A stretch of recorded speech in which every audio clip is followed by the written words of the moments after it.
Hello. So ಈ video lecture ನಿಮಗೆ micro ಎಕನಾಮಿಕ್ಸಲ್ಲಿ ಮೊದಲನೇ ವಿಡಿಯೋ ಲೆಕ್ಚರ್ ನಂದು.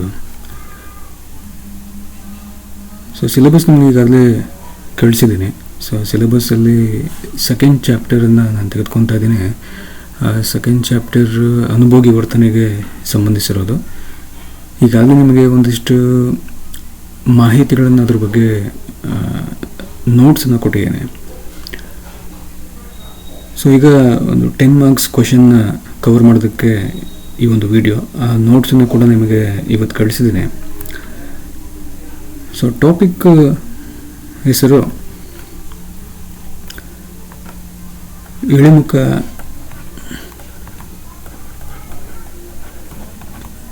ಸೀಮಾಂತ ತುಷ್ಟಿಗುಣ ನಿಯಮ ಅಂತ. ಸೊ ಅನುಭೋಗಿ ವರ್ತನಾ ಸಿದ್ಧಾಂತದಲ್ಲಿ ಇದೊಂದು ಪ್ರಮುಖವಾದ ಒಂದು ನಿಯಮ. ಇದನ್ನು ಮೊದಲು ವಿವರಿಸಿದ್ದು ಜರ್ಮನಿಯ ಒಬ್ಬ ಅರ್ಥಶಾಸ್ತ್ರಜ್ಞ. ಆತನ ಹೆಸರು ಎಚ್ ಗೋಸನ್ ಅಂತ.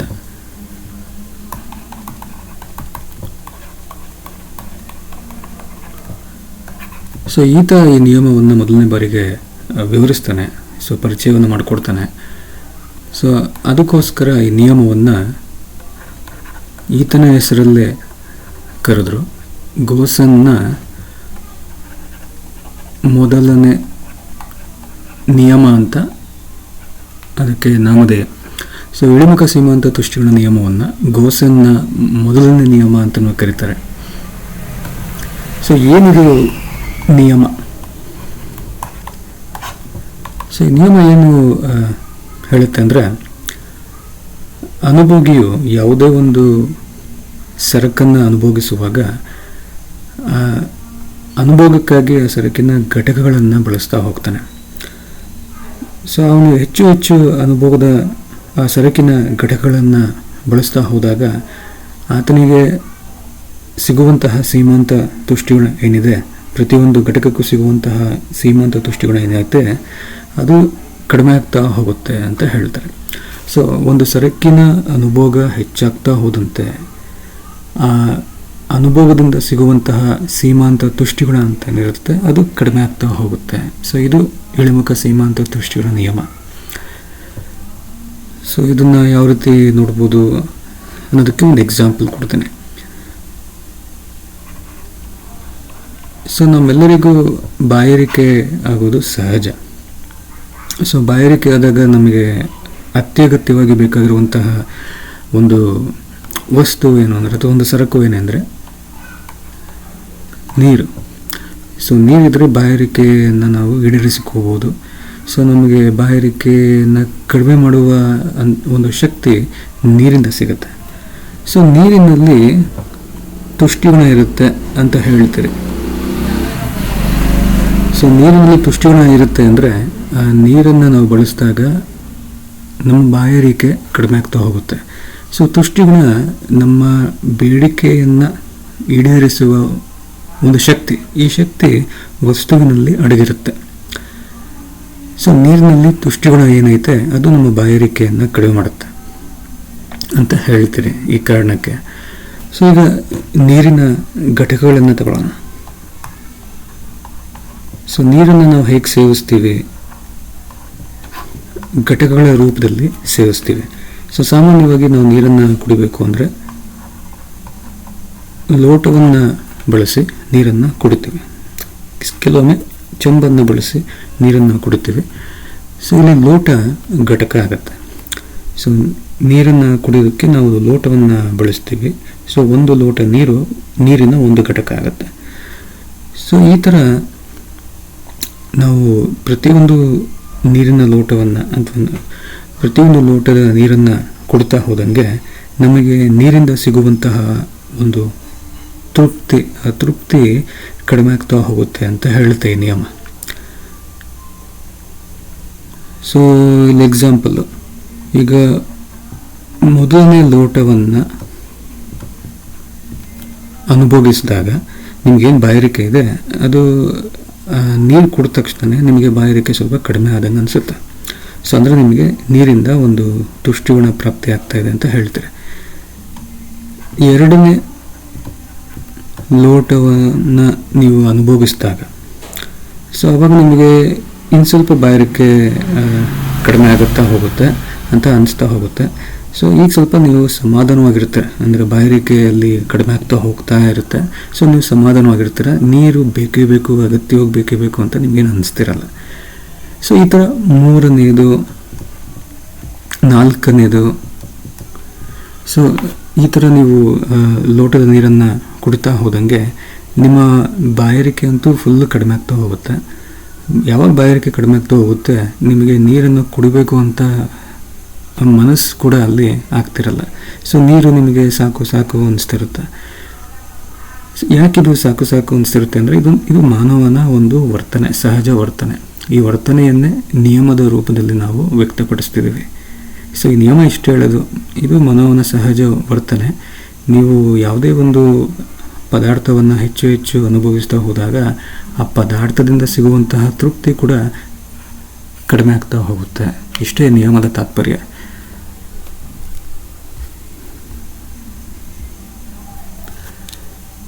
ಸೊ ಈಗ ಈ ನಿಯಮವನ್ನು ನಾವು ಹೇಗೆ ವಿವರಿಸ್ಬೋದು ಅನ್ನೋದಕ್ಕೆ ನಾವು ಒಂದು ಕೋಷ್ಟಕವನ್ನು ಬಳಕೆ ಮಾಡ್ತೀವಿ. ಇನ್ನೊಂದು ಈ ಕೋಷ್ಟಕದ ಆಧಾರದ ಮೇಲೆ ರೇಖಾಚಿತ್ರವನ್ನು ಬಿಡಿಸ್ತೀರಿ. ಸೊ ಎರಡು ರೀತಿಗಳಿವೆ ಇದರಲ್ಲಿ, ಒಂದು ಕೋಷ್ಟಕದ ರೀತಿ, ಇನ್ನೊಂದು ರೇಖಾಚಿತ್ರದ ರೀತಿ. ಎರಡು ರೀತಿಗಳಲ್ಲಿ ನೀವು ಈ ನಿಯಮವನ್ನು ವಿವರಿಸ್ಬೋದು. ಸೊ ಈಗ ಮೊದಲಿಗೆ ಕೋಷ್ಟಕದ ರೀತಿಯಲ್ಲಿ ನಿಯಮ ಹೇಗೆ ಕೆಲಸ ಮಾಡುತ್ತೆ ಅಂತ ನೋಡೋಣ. ಸೊ ಕೋಷ್ಟಕ ಅನುವಾದಿಸಿದ್ರೆ ಟೇಬಲ್. ಸೊ ಇಲ್ಲಿ ನೀರನ್ನು ತಗೊತೀವಿ. ಸೊ ನೀರಿನ ಘಟಕಗಳು ಒಂದು ಕಾಲಮಲ್ಲಿ ಹಾಕ್ತೀವಿ, ಇನ್ನೊಂದು ಕಾಲಮಲ್ಲಿ ಸೀಮಾಂತ ತುಷ್ಟಿಗುಣ ಅಥವಾ MU ಅಂತ ತಗೊತೀವಿ, ಇನ್ನೊಂದು ಕಾಲಮಲ್ಲಿ ಒಟ್ಟು ತುಷ್ಟಿಗುಣ ಅಥವಾ TU ಅಂತ ತಗೊತೀವಿ. ಈಗ ನೀರಿನ ಘಟಕಗಳು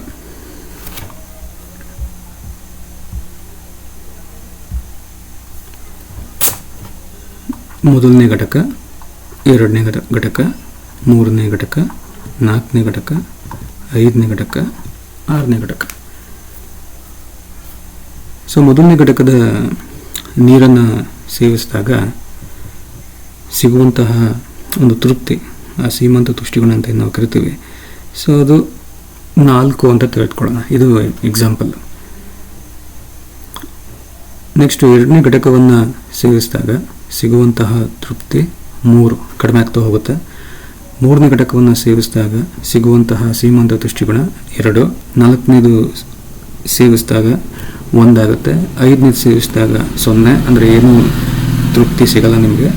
ಆರನೇದು ಸೇವಿಸಿದಾಗ ಋಣಾತ್ಮಕ ಆಗುತ್ತೆ, ಸೀಮಾಂತ ತುಷ್ಟಿಗುಣ ಅಂತ ತಗೊತೀವಿ. ಅಂದರೆ ಋಣಾತ್ಮಕ ಆಗುತ್ತೆ ಅಂದರೆ ನಮಗೆ ಇನ್ನೇನು ನೀರಿಂದ ನಮಗೇನು ಉಪಯೋಗ ಇಲ್ಲ. ಈ ನೀರು ಕುಡಿದ್ರೆ ನಾವು ಅದನ್ನು ಕಕ್ಕಬೇಕಾಗತ್ತೆ. ಅಂದರೆ ನೀರು ತುಂಬ ಅದರ ಉಪಯೋಗ ಕಳೆದುಕೊಂಡ್ಮೇಲೆ ನೀರಿನ ಅಗತ್ಯ ನಮಗೆ ಇರೋದೇ ಇಲ್ಲ. ಇದನ್ನು ಋಣಾತ್ಮಕ ಮೌಲ್ಯದ ಮುಖಾಂತರ ನಾವು ಸೂಚಿಸ್ತೀವಿ, ಅದು ನಮ್ಗೆ ಅಗತ್ಯವಿಲ್ಲ ಅಂತ.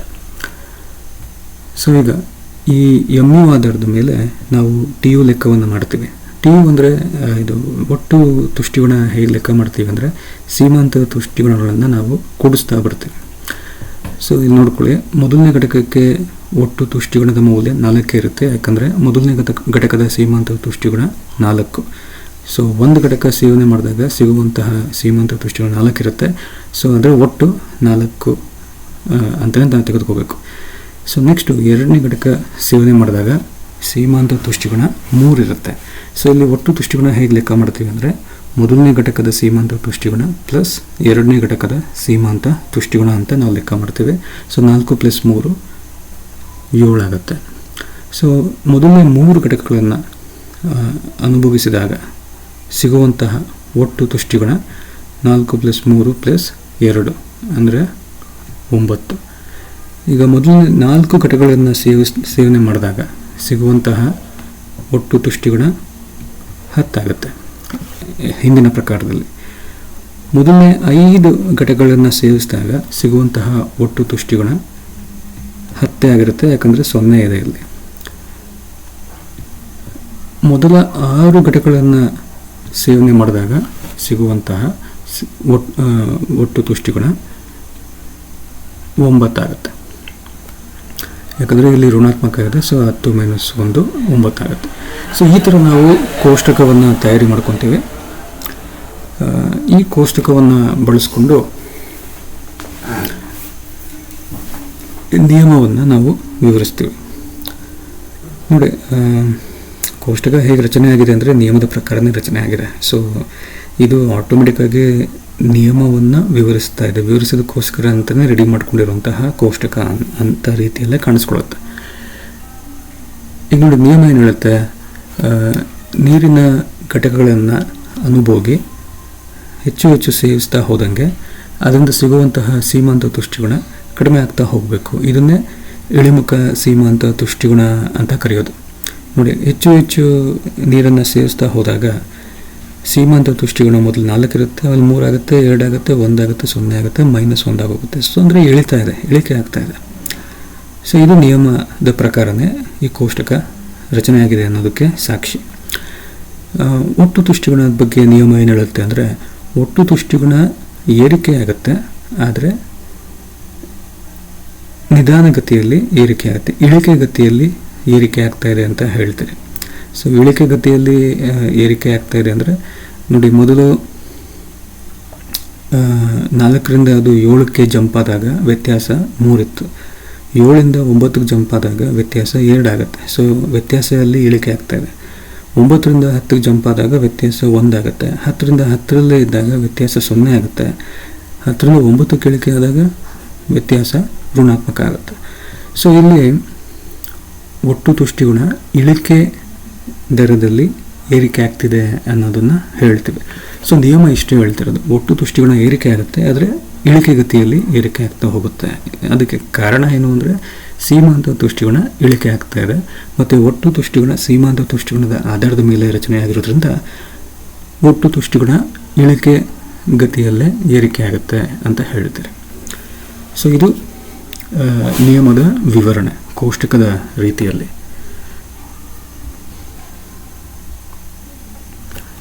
ಈಗ ನೆಕ್ಸ್ಟ್ ರೇಖಾಚಿತ್ರದ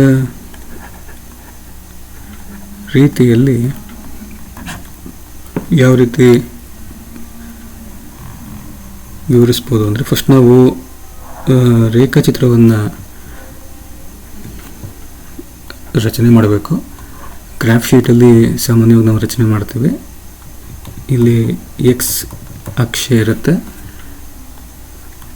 ಇದನ್ನು ವಾಯ್ ಅಕ್ಷೆ ಅಂತ ಕರಿತೀವಿ. ಸೊ ನಕ್ಷೆಯಲ್ಲಿ ಇರುವಂತಹ 2 ದಿಕ್ಕುಗಳಿದು, ಒಂದು ಎಕ್ಸ್ ದಿಕ್ಕು, ಇನ್ನೊಂದು ವೈ ದಿಕ್ಕು. ಸೊ ಈಗಾಗಲೇ ನಿಮಗೆ ಇದ್ರ ಬಗ್ಗೆ ಒಂದಿಷ್ಟು ಪರಿಚಯ ಇರುತ್ತೆ ಅಂತ ಅಂದ್ಕೊಂಡಿದ್ದೀನಿ. ನೋಡಿ, ಈ ಎಕ್ಸ್ ಅಕ್ಷೆಗೂ ಮತ್ತು ವೈ ಅಕ್ಷೆಗೂ ಒಂದು ಮೂಲ ಇದೆ. ಈ ಮೂಲ ಇದು. ಸೊ ಇದು 0ಯಿಂದ ಶುರು ಆಗುತ್ತೆ. ಸೊ 0ಯಿಂದ ಸಂಖ್ಯೆಗಳು ಬಲಕ್ಕೆ ಏರಿಕೆ ಆಗ್ತಾ ಇದ್ದರೆ ಅದು ಎಕ್ಸ್ ಅಕ್ಷೆ ಮೌಲ್ಯ ಅಂತ ಅನ್ನಿಸ್ಕೊಳ್ಳುತ್ತೆ. 0ಯಿಂದ ಸಂಖ್ಯೆಗಳು ಮೇಲಿನ ದಿಕ್ಕಿನಲ್ಲಿ ಏರಿಕೆ ಆಗ್ತಾ ಇದ್ದರೆ ಅದು ವಾಯಕ್ಷೆಯ ಮೌಲ್ಯ ಅಂತ ಕರೆಸ್ಕೊಳ್ಳುತ್ತೆ. ಈಗ ನಾವಿಲ್ಲಿ ಗುರ್ತು ಹಾಕೊತೀವಿ, 1 2 3 4 5 6. ಸೊ ಎಕ್ಸ್ ಅಕ್ಷೆ ನಾವು ಏನನ್ನು ಪ್ರತಿನಿಧಿಸ್ತೀವಿ ಅಂದರೆ ನೀರಿನ ಘಟಕಗಳನ್ನು ನಾವು ಪ್ರತಿನಿಧಿಸ್ತೀವಿ. ಸೊ ನೀರಿನ ಘಟಕಗಳು ನಾವಿಲ್ಲಿ ತೋರಿಸ್ತೀವಿ, 1 ಲೋಟ, 2 ಲೋಟ, 3 ಲೋಟ, 4 ಲೋಟ ಅನ್ನೋ ರೀತಿಯಲ್ಲಿ. ಇನ್ನು ವಾಯಕ್ಷೆಯಲ್ಲಿ ನಾವು ಟಿ ಯು ಮತ್ತು ಎಮ್ ಯು ಮೌಲ್ಯಗಳನ್ನು ಪ್ರತಿನಿಧಿಸ್ತೀವಿ. ಸೊ 1 2 3 4 5 6 7 8 9 10. ಸೊ ನಾವಿಲ್ಲಿ 10 ಅಂತ ಯಾಕೆ ಬಳಸ್ಕೊಂಡಿದ್ದೀವಿ ಅಂದರೆ ಕೋಷ್ಟಕದಲ್ಲಿ ಗರಿಷ್ಠ ಮೌಲ್ಯ ಇರೋದು 10. ಸೊ ಅದಕ್ಕೆ ಸಂಖ್ಯೆ 10ರವರೆಗೂ ನಾವಿಲ್ಲಿ ಬಳಸ್ಕೊಂಡಿದ್ದೀವಿ. ಸೊ ಅಲ್ಲಿ ಋಣಾತ್ಮಕ ಮೌಲ್ಯ ಬರೆಯೋದು -1 ಅಂತ. ಆ -1 ನಾವು ಇಲ್ಲಿ ತೋರಿಸ್ತೀವಿ. ಸೊ ಇದು ಕೆಳಗಿನ ದಿಕ್ಕಿನಲ್ಲಿ ವಾಯಕ್ಷೆ ಹೋದರೆ ಅದು ಋಣಾತ್ಮಕ ಮೌಲ್ಯಗಳನ್ನ ತೋರಿಸುತ್ತೆ ಅಂತ ಇದರ ಅರ್ಥ. ಸೊ ಈ ಥರ ನಾವು ನಕ್ಷೆಯನ್ನು ರೆಡಿ ಮಾಡ್ಕೊತೀವಿ. ಸೊ ಈಗ ಕೋಷ್ಟಕದಲ್ಲಿರುವಂತಹ ಮೌಲ್ಯಗಳನ್ನು ನಾವು ಈ ನಕ್ಷೆಯಲ್ಲಿ ತುಂಬ್ತೀವಿ. ಸೊ ಈಗ ಮೊದಲನೇ ಘಟಕದ ನೀರಿನ ಅನುಭವದಿಂದ ಸಿಕ್ಕಿದಂತಹ MU ಮೌಲ್ಯ ಎಷ್ಟು ಇಲ್ಲಿ ಗುರುತಾಕೊಂತೀವಿ, 4. ಸೊ 1ನೇ ಘಟಕದಿಂದ ಸಿಕ್ಕಿದಂತಹ MU ಮೌಲ್ಯ 4 ಅಂತ ಗುರುತಾಕೊಂತೀವಿ. ಇನ್ನು 2ನೇ ಘಟಕದಿಂದ ಸಿಕ್ತಿರುವಂತಹ MU ಮೌಲ್ಯ 3. ಸೊ ಈ ಥರ ನಾವು ಗುರುತಾಕೊಂತೀವಿ 3. 3ನೇ ಘಟಕದಿಂದ ಸಿಗುವುದು 2. ಸೊ ಅದು ಇಲ್ಲಿ ಗುರುತಾಕೊಂತೀವಿ. ಅದೇ ಪ್ರಕಾರದಲ್ಲಿ 4ನೇ ಘಟಕಕ್ಕೆ ಸಿಗುವಂಥ MU ಮೌಲ್ಯ 1. 5ನೇ ಘಟಕದಲ್ಲಿ 0 ಇರುತ್ತೆ. 6ನೇ ಘಟಕದಲ್ಲಿ ಋಣಾತ್ಮಕ -1 ಆಗಿರುತ್ತೆ. ಸೊ ಇಲ್ಲಿ ಗುರುತಾಕಿರುವಂತಹ ಬಿಂದುಗಳನ್ನು ನಾವು ಸೇರಿಸಿದ್ರೆ ನಮಗೆ MU ರೇಖೆ ಸಿಗುತ್ತೆ. ಸೊ ಇದನ್ನು ಮಾಡ್ಕೋಬೇಕು ನಾವು. ಈಗ ಅದೇ ಪ್ರಕಾರದಲ್ಲಿ ನಾವು TU ರೇಖೆಯನ್ನು ಚಿತ್ರಿಸಬೇಕು. ಸೊ ಮೊದಲನೇ ಘಟಕದಲ್ಲಿ TU ಮೌಲ್ಯ 1 ಆಗಿರುತ್ತೆ. 2ನೇ ಘಟಕಕ್ಕೆ ಬಂದಾಗ ಅದು 7 ಆಗುತ್ತೆ.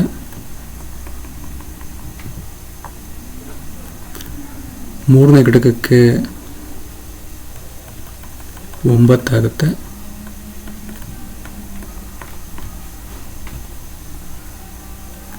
ಇನ್ನು 4ನೇ ಘಟಕಕ್ಕೆ ಅದು 10 ಆಗುತ್ತೆ. 5ನೇ ಘಟಕದಲ್ಲೂ 10 ಇರುತ್ತೆ.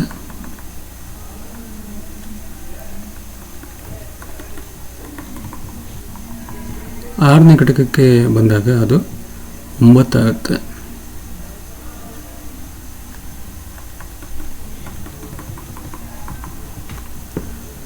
ಸೊ ಈ ಥರ ನಾವು ಗುರುತಾಕೊಂತೀವಿ. ಗುರುತಿಸಿರುವಂತಹ ಬಿಂದುಗಳನ್ನು ಸೇರಿಸ್ತಾ ಹೋಗ್ತೀವಿ. ಸೊ ಈ ಥರ ಸೇರಿಸಿದಾಗ ನಮಗೆ ಸಿಗೋ ರೇಖೆಯನ್ನು TU ರೇಖೆ ಅಂತ ಕರಿತೀವಿ. ಸೊ ಇಷ್ಟೇ ನಾವು ಮಾಡಬೇಕಾಗಿರೋದು, ರೇಖಾಚಿತ್ರವನ್ನು ಬಿಡಿಸ್ಬೇಕಾಗಿರೋದು. ಈ 2 ರೇಖೆಯನ್ನು ಬಿಡಿಸ್ಕೋಬೇಕು. ಒಂದು MU ರೇಖೆ, ಇನ್ನೊಂದು TU ರೇಖೆ. ಸೊ ಈಗ ಈ ರೇಖೆಯನ್ನು ಇಟ್ಕೊಂಡು ನಾವು ನಿಯಮವನ್ನು ವಿವರಿಸಬೇಕು. ಸೊ ನಿಯಮ ಏನು ಹೇಳ್ತಾ ಇದೆ, ಅನುಭೋಗ ಹೆಚ್ಚಾಗ್ತಾ ಹೋದಂಗೆ ಸೀಮಾಂತ ತುಷ್ಟಿಗುಣ ಇಳಿಕೆ ಆಗ್ತಾ ಹೋಗಬೇಕು. ಸೊ ಅದಾಗ್ತಾ ಇದೆ ಇಲ್ಲಿ. ಸೊ MU ರೇಖೆ ಏನಾಗ್ತಾ ಇದೆ, ಇಳಿಕೆ ಆಗ್ತಾ ಇದೆ. ಎಡದಿಂದ ಬಲಕ್ಕೆ MU ರೇಖೆ ಇಳಿಕೆ ಆಗ್ತಾ ಹೋಗ್ತಾ ಇದೆ. ಸೊ ಅನುಭೋಗ ಹೆಚ್ಚಾಗ್ತಾ ಹೋದಂಗೆ ಸೀಮಾಂತ ತುಷ್ಟಿಗುಣ ಇಳಿಕೆ ಆಗ್ತಾ ಹೋಗ್ತಾ ಇದೆ. ಸೊ ಇದನ್ನು ನಾವಿಲ್ಲಿ ನೋಡ್ತೀವಿ. TU ಬಗ್ಗೆ ಏನು ಮಾತಾಡುತ್ತೆ ಅದು ನಿಯಮ, TU ಏರಿಕೆ ಆಗುತ್ತೆ, ಆದರೆ ಇಳಿಕೆ ಗತಿಯಲ್ಲಿ ಏರಿಕೆ ಆಗುತ್ತೆ ಅಂತ ಮಾತಾಡುತ್ತೆ. ಸೊ ನೋಡಿ, ಅದನ್ನೇ ಇಲ್ಲಿ ತೋರಿಸ್ತಾ ಇದ್ದೀರಿ. ಪ್ರಾರಂಭದಲ್ಲಿ TUನಲ್ಲಿ ನಾವು ಜಂಪನ್ನು ಹೆಚ್ಚಾಗಿ ನೋಡ್ತೀವಿ, ಅಂದರೆ TUವಲ್ಲಿ ಏರಿಕೆಯನ್ನು ನಾವು ಹೆಚ್ಚಾಗಿ ನೋಡ್ತೀವಿ. ಆದರೆ 2ನೇ ಘಟಕದ ನಂತರ ರೇಖೆ ಸ್ವಲ್ಪ ಸಮತಲ ಆಗ್ತಾ ಹೋಗುತ್ತೆ. ಸೊ ರೇಖೆ ಅನುಭವ ಹೆಚ್ಚಾಗ್ತಾ ಹೋದಂಗೆ ರೇಖೆಯ ಆಕಾರ ಸಮತಲ ಆಗ್ತಾ ಹೋಗುತ್ತೆ. ಸೊ ಪೂರ್ತಿ ಸಮತಲ ಯಾವಾಗುತ್ತೆ ಅಂದರೆ MU ಮೌಲ್ಯ 0 ಆದಾಗ. ಸೊ MU ಮೌಲ್ಯ 0 ಇದ್ದಾಗ TU ಪೂರ್ತಿ ಸಮತಲ ಆಗುತ್ತೆ, ಅಂದರೆ TU ಗರಿಷ್ಠ ಮಟ್ಟವನ್ನು ತಲುಪುತ್ತೆ. ಸೊ TU ಇಲ್ಲಿ ಗರಿಷ್ಠ ಆಗೋಗುತ್ತೆ. ಇದಕ್ಕಿಂತ ಹೆಚ್ಚಿನ ಮೌಲ್ಯ TU ಮೌಲ್ಯ ತೆಗೆದುಕೊಳ್ಳಲ್ಲ. ಸೊ TU ಗರಿಷ್ಠ ಆಗುತ್ತೆ ಯಾವಾಗ MU 0 ಇದ್ದಾಗ. ಇಲ್ಲಿನ ಈಚೆಗೆ ಅನುಭೋಗ ಹೆಚ್ಚಾದರೆ TU ಅಲ್ಲಿ ನಾವೇನು ನೋಡ್ತೀವಿ, ಇಳಿಕೆಯನ್ನು ನೋಡ್ತೀವಿ. ನೋಡಿ, ಪ್ರಾರಂಭದಲ್ಲಿ ಟಿ ಯು ಏರಿಕೆ ಆಗ್ತಾ ಹೋಗುತ್ತೆ, ಆದರೆ ಅದು ನಿಧಾನಗತಿಯಲ್ಲಿ ಅಥವಾ ಇಳಿಕೆ ಗತಿಯಲ್ಲಿ ಏರಿಕೆ ಆಗ್ತಾ ಹೋಗುತ್ತೆ. ಸೊ ಆಮೇಲೆ ಅದು ಸಮತಲ ಆಗುತ್ತೆ, ಆಮೇಲೆ ಅದು ಇಳಿಕೆ ಆಗುತ್ತೆ. ಸೊ ನಿಯಮದ ಪ್ರಕಾರ ಇಲ್ಲಿ ಟಿ ಯು ರೇಖೆಯಲ್ಲಿ 3 ಹಂತಗಳಿವೆ. ಮೊದಲನೇ ಹಂತದಲ್ಲಿ ಏರಿಕೆಯನ್ನು ಕಾಣಿದ್ರೆ, ಎರಡನೇ ಹಂತದಲ್ಲಿ ಸ್ಥಿರತೆಯನ್ನು ಕಾಣ್ತೀವಿ, ಮೂರನೇ ಹಂತದಲ್ಲಿ ಇಳಿಕೆಯನ್ನು ಕಾಣ್ತೀವಿ. ಸೊ ಈ ಥರ ಟಿ ಯು ರೇಖೆ ಆಗೋದಕ್ಕೆ ಮುಖ್ಯವಾದ ಕಾರಣ ಏನು ಅಂದರೆ ಎಮ್ ಯು ರೇಖೆ. ಸೊ ಎಮ್ ಯುಗೂ ಮತ್ತು ಟಿ ಯುಗೂ ಏನು ಸಂಬಂಧ ಅಂತ ಒಂದು ಪ್ರಶ್ನೆಯನ್ನು ಕೇಳ್ತಾರೆ ನಿಮಗೆ. ಸೊ ಆವಾಗ ನೀವು 2 ರೇಖೆಗಳನ್ನು ಚಿತ್ರಿಸ್ಬಿಟ್ಟು ಈ ರೀತಿ ಸಂಬಂಧಗಳನ್ನ ತಿಳಿಸ್ತಾ ಹೋಗಬೇಕು. ನೋಡಿ, ಮೊದಲನೇದು ಎಮ್ ಯು ಮೌಲ್ಯ ಧನಾತ್ಮಕವಿದ್ದಾಗ ಟಿ ಯು ಏರಿಕೆ ಆಗುತ್ತೆ. ಎಮ್ ಯು ಮೌಲ್ಯ 0 ಆದಾಗ ಟಿ ಯು ಗರಿಷ್ಠ ಆಗುತ್ತೆ ಮತ್ತು ಸ್ಥಿರವಾಗುತ್ತೆ. ಮೂರನೇದು ಎಮ್ ಯು ಋಣಾತ್ಮಕವಾದಾಗ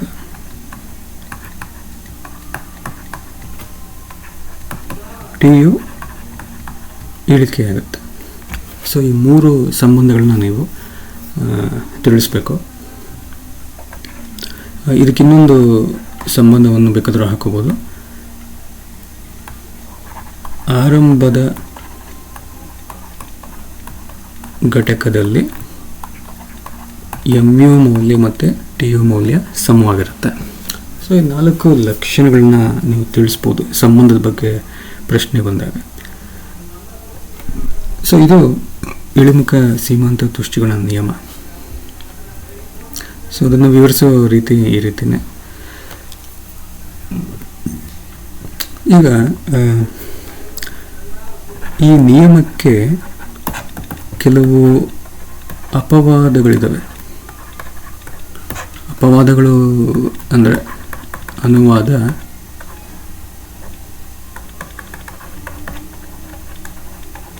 ಎಕ್ಸೆಪ್ಷನ್ಸ್. ಅಂದರೆ ಈ ನಿಯಮ ಎಲ್ಲ ಸಮಯದಲ್ಲೂ ಕೆಲಸ ಮಾಡುತ್ತಾ ಅಥವಾ ಈ ನಿಯಮ ಎಲ್ಲ ಸ್ಥಳದಲ್ಲೂ ಕೆಲಸ ಮಾಡುತ್ತಾ ಅನ್ನೋ ಪ್ರಶ್ನೆಗೆ ಇಲ್ಲ, ಇದು ಎಲ್ಲ ಕಾಲಕ್ಕೂ ಅನ್ವಯಿಸಲ್ಲ, ಕೆಲವೊಮ್ಮೆ ಈ ನಿಯಮ ಕೆಲಸ ಮಾಡಲ್ಲ ಅಂತ ಹೇಳ್ತಾರೆ. ಸೊ ಆ ಕೆಲವೊಮ್ಮೆ ಅಂತ ನಾವು ಅಂದಾಗ ಯಾವ್ಯಾವ ಸಂದರ್ಭದಲ್ಲಿ ಈ ನಿಯಮ ಕೆಲಸ ಮಾಡಲ್ಲ ಅನ್ನೋದನ್ನು ನಾವು ತಿಳಿಸ್ಬೇಕಾಗತ್ತೆ. ಸೊ ಯಾವ್ಯಾವ ಸಂದರ್ಭದಲ್ಲಿ ಈ ನಿಯಮ ಕೆಲಸ ಮಾಡಲ್ವೋ ಆ ಸಂದರ್ಭಗಳು ನಿಯಮಕ್ಕೆ ಅಪವಾದಗಳನ್ನ ತಂದುಕೊಡುತ್ತೆ ಅಂತ ಹೇಳ್ತಾರೆ. ಸೊ ಎಂತೆಂಥ ಸಂದರ್ಭದಲ್ಲಿ ಅಪವಾದಗಳಾಗುತ್ತೆ ನಿಯಮ ಅಂದಾಗ ನೋಡಿ, ಒಂದು ಅನುಭೋಗಿ ಹೇಗಿರಬೇಕು ಅನ್ನೋದಕ್ಕೆ ಅರ್ಥಶಾಸ್ತ್ರದಲ್ಲಿ ಅನುಭೋಗಿ ವಿಚಾರವಂತನಾಗಿರಬೇಕು. ಸೊ ವಿಚಾರವಂತನಾಗಿರಬೇಕು ಅಂತ ಹೇಳ್ತೀವಿ. ಅಂದರೆ ಅನುಭೋಗಿ ರ್ಯಾಷನಲ್ ಆಗಿರಬೇಕು, ಬುದ್ಧಿವಂತನಾಗಿರಬೇಕು, ವಿವೇಕಿಯಾಗಿರಬೇಕು ಅಂತ ಹೇಳ್ತಾರೆ. ಸೊ ಇದೊಂದು ಕಲ್ಪನೆಯೂ ಕೂಡ, ಇದೊಂದು ನಿರೀಕ್ಷೆಯೂ ಕೂಡ. ಆದರೆ ವಾಸ್ತವದಲ್ಲಿ ಎಲ್ಲರೂ ವಿಚಾರವಂತರಾಗಿರಲ್ಲ. ವಿಚಾರವಂತಿಕೆ ಅನ್ನೋದು ಅದು ತುಂಬ ಕೆಲವರು ಮಾಡ್ತೋಗಿರ್ತಾರೆ, ಕೆಲವ್ರಿಗೆ ಅದು ಅಭ್ಯಾಸನೇ ಹೋಗಿರುತ್ತೆ. ವಿಚಾರವಂತಿಕೆ ಅನ್ನೋದು ಒಂದು ಅಭ್ಯಾಸವನ್ನು ಅವರು ರೂಢಿನೇ ಮಾಡ್ಕೊಂಡಿರಲ್ಲ. ಸೊ ಯಾವಾಗ ಅದು ಅಂದರೆ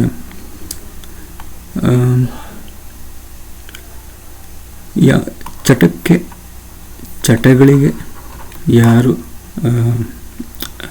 ತುತ್ತಾಗ್ತಾರೋ ಅವರು ವಿವೇಚನಾತ್ಮಕ ಚಿಂತನೆಯನ್ನು ಮಾಡೋದಕ್ಕಾಗಲ್ಲ. ಅವರು ಚಟಕ್ಕೆ ತುತ್ತಾದಾಗ ಅವ್ರಿಗೆ ಆ ಚಟನೆ ತುಂಬ ಮುಖ್ಯ ಆಗುತ್ತೆ. ಸೊ ಈಗ ಫಾರ್ ಎಕ್ಸಾಂಪಲ್ಲು ಕುಡಿತ.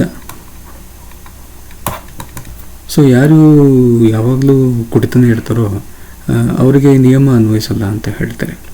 ಅಂದರೆ ಇವರಿಗೆ ಎಷ್ಟು ಕೊಟ್ಟರು ಕುಡಿತಾನೆ ಇರ್ತಾರೆ, ಇವರು ನಿಲ್ಲಿಸೋದೇ ಇಲ್ಲ. ಸೊ ಇವರಿಗೆ ತೃಪ್ತಿ ಅನ್ನೋದು ಸಿಗೋದೇ ಇಲ್ಲ, ಇವರು ಕುಡಿತಾನೇ ಇರಬೇಕು. ಸೊ ತೃಪ್ತಿ ಅನ್ನೋದು ಕಡಿಮೆ ಆಗಲ್ಲ. ಈ ನಿಯಮ ಅನ್ವಯಿಸಿದ್ದಿದ್ರೆ ಎಲ್ಲರೂ ಒಂದು ಸ್ವಲ್ಪ ಕುಡಿದ್ಮೇಲೆ ಸಾಕು ಅಂತ ಹೇಳ್ತಾಯಿದ್ರು. ಸೊ ಅಷ್ಟೊಂದು ಅತಿಯಾಗಿ ಯಾರೂ ಕುಡ್ತಿರ್ಲಿಲ್ಲ. ಸೊ ಅತಿಯಾಗಿ ಕುಡಿತಾವ್ರೆ ಅಂದರೆ ಈ ನಿಯಮ ಕೆಲಸ ಮಾಡ್ತಾಯಿಲ್ಲ ಅಂತ ಹೇಳ್ತಾರೆ. ಇದೊಂದು ಅಪವಾದ, ನಿಯಮಕ್ಕಿರುವಂತಹ ಒಂದು ಅಪವಾದ. ಇನ್ನೊಂದು ಅಪವಾದ ಏನು ಅಂದರೆ ಈ ಚಿನ್ನ. ಸೊ ಚಿನ್ನನ ಎಷ್ಟು ಕೊಟ್ಟರು ಸಾಕು ಅನ್ನಲ್ಲ, ಚಿನ್ನ ಕೊಡ್ತಾ ಇದ್ದರೆ ತೆಗೆದುಕೊಂತಾನೆ ಇರ್ತಾರೆ.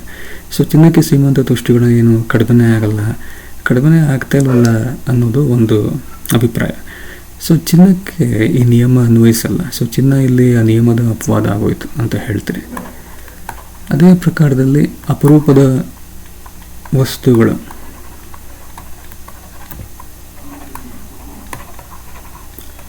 ಅಪರೂಪದ ವಸ್ತುಗಳಿಗೆ ನಿಯಮ ಅನ್ವಯಿಸಲ್ಲ ಅಂತ ಹೇಳ್ತಾರೆ. ಯಾಕಂದರೆ ಅಪರೂಪದ ವಸ್ತುಗಳು ಅನ್ನೋದು ಅಂದಮೇಲೆ ಅವು ಸಾಕಷ್ಟು ಲಭ್ಯ ಇರಲ್ಲ. ಸೊ ಸಾಕಷ್ಟು ಲಭ್ಯ ಇಲ್ಲ, ಅದು ತುಂಬ ಅಪರೂಪವಾದ ವಸ್ತು, ಅದರಿಂದ ನಮಗೇನೋ ಖುಷಿ ಸಿಗುತ್ತೆ ಆ ವಸ್ತು ನಮ್ಮ ಹತ್ರ ಇದ್ದರೆ ಅನ್ನೋರಿದ್ದಾಗ ಆ ವಸ್ತುಗಳು ಎಷ್ಟು ಮಾರುಕಟ್ಟೆಗೆ ಲಭ್ಯವಾಗುತ್ತೋ ಅಷ್ಟನ್ನು ಖರೀದಿ ಮಾಡೋರು ಇರ್ತಾರೆ.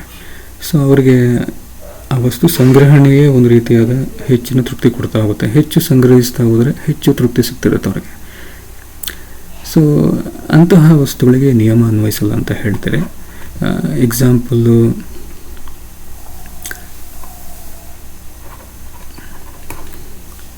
ಚಿತ್ರಗಳು. ಸೊ ಈಗ ರಾಜಾ ರವಿವರ್ಮ ಅಂತ ಒಬ್ಬ ಪೇಂಟರ್ ಇದ್ದ, ಚಿತ್ರ ಕಲಾವಿದ ಇದ್ದರು. ಸೊ ಅವರು ಬಿಡಿಸಿದಂತಹ ಚಿತ್ರಗಳಿಗೆ ಇವತ್ತು ಭಾರಿ ಬೇಡಿಕೆ ಇದೆ. ಈಗ ಅವರಂತೂ ಇಲ್ಲ. ಸೊ ಅವರಿದ್ದರೆ ಅವರು ಉತ್ಪಾದನೆ ಮಾಡ್ತಾಯಿದ್ರು. ಸೊ ಅವರಿಲ್ಲ ಅಂದಮೇಲೆ ಅವರೆಷ್ಟು ಉತ್ಪಾದನೆ ಮಾಡೋರು ಅಷ್ಟೇ ಲಭ್ಯವಾದ ಒಂದು ಉತ್ಪಾದನೆ ಮಟ್ಟ ಆಗಿರುತ್ತೆ. ಸೊ ಇವರ ಪೇಂಟಿಂಗ್ಸು ತುಂಬ ಚೆನ್ನಾಗಿದ್ದು ಖುಷಿ ತಂದುಕೊಟ್ರೆ ಜನರಿಗೆ, ಅವರ ಪೇಂಟಿಂಗ್ಸನ್ನು ಹೆಚ್ಚು ಹೆಚ್ಚು ಸಂಗ್ರಹಿಸೋದಕ್ಕೆ ಮುಂದಾಗ್ತಾರೆ. ಎಷ್ಟು ಬೆಲೆ ಕಟ್ಟಾದ್ರೂ ಅವರ ಪೇಂಟಿಂಗ್ಸನ್ನು ಸಂಗ್ರಹಿಸೋದಕ್ಕೆ ಮುಂದಾಗ್ತಾರೆ. ಸೊ ಇಂಥವರಿಗೆ ಈ ನಿಯಮ ಅನ್ವಯಿಸಲ್ಲ. ಯಾಕಂದರೆ ಹೆಚ್ಚು ಹೆಚ್ಚು ಸಂಗ್ರಹಿಸ್ತಾ ಹೋದರೆ ಅವ್ರಿಗೆ ಹೆಚ್ಚು ಹೆಚ್ಚು ಖುಷಿ ಸಿಗ್ತಿರುತ್ತೆ ಅದರಿಂದ. ಸೊ ಅಂದರೆ ಅವರಿಗೆ ಸೀಮಂತ ತುಷ್ಟಿಗುಣ ಕಡಿಮೆ ಆಗ್ತಾ ಇರಲ್ಲ ಆ ವಸ್ತುಗಳಿಂದ. ಸೊ ಈ ರೀತಿಯಾದ ಅಪವಾದಗಳು ಇದ್ದಾವೆ ಈ ನಿಯಮಕ್ಕೆ.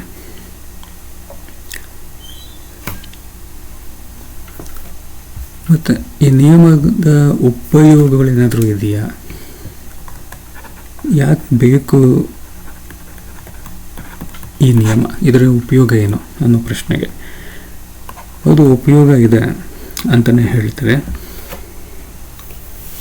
ಸೊ ಎಲ್ಲೆಲ್ಲಿ ಉಪಯೋಗ ಆಗುತ್ತೆ ಅಂದರೆ, ಈಗ ಸಮಾಜದಲ್ಲಿ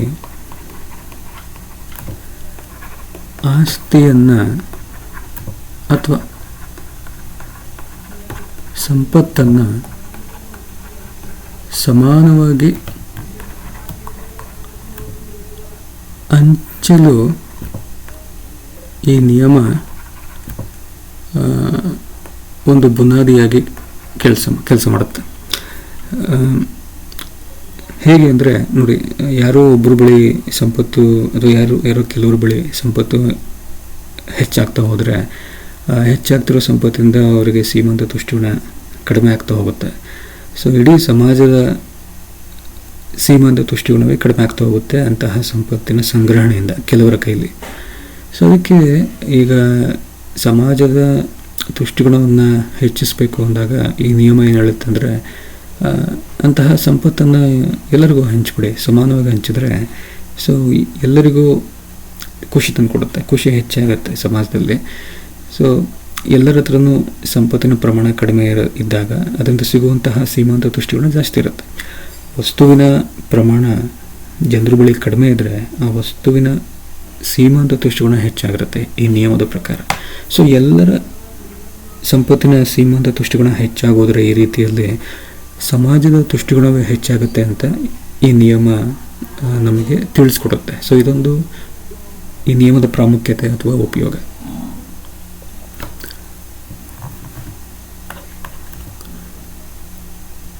ಸೊ ಇನ್ನೊಂದು ಪ್ರಾಮುಖ್ಯತೆ ಏನು ಅಂದರೆ,